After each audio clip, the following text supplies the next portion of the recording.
अल्लाह की अज़मत इतनी ज़्यादा है कि आप बाकी दुनिया के तमाम मसाइब भी इकट्ठे कर लें, तो वो मसाइब कोई हैसियत ही नहीं रखते हैं खुदा को पाने की खुशी के मुकाबले में। तो जितने मादी हाल के जंजाल थे, एक ही फुर्सत में सारे धुल गए, जब अल्लाह उस कल्ब के अंदर आया, जब नूर आपके कल्ब के अंदर आया।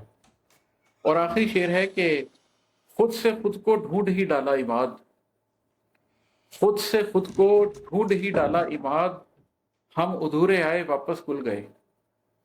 आप अपनी ज़ात के अंदर जब अपनी तलाश में निकलते हैं तो आप एक अधूरे इंसान होते हैं, इसलिए कि आप खुद शनासी आपने भी इख्तियार ही नहीं की होती।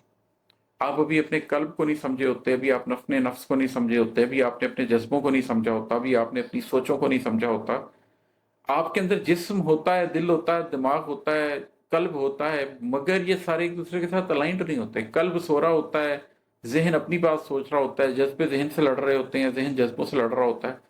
ऐसे में आप एक कुल नहीं होते। लेकिन जब आप अपने अंदर चले जाते हैं और अपने अंदर एक बनबास ले लेते हैं, जब आप जिस अपनी ज़ात के मदियन में चले जाते हैं और 8 साल बकरियां चराते हैं, बेबानों में फिरते हैं, तो उसका नतीजा ये निकलता है कि जब आप अपनी ज़ात को बहुत अच्छी तरह से समझ लेते हैं तो फिर आप अधूरे नहीं रहते, फिर आप अपनी तश्कील नौ करते हैं, और तश्कील नौ के नतीजे में आप मुकम्मल हो जाते हैं। आप वो कुल इख्तियार कर लेते हैं जो कुल इख्तियार करने से पहले आप कल्ब सलीम हासिल ही नहीं कर सकते।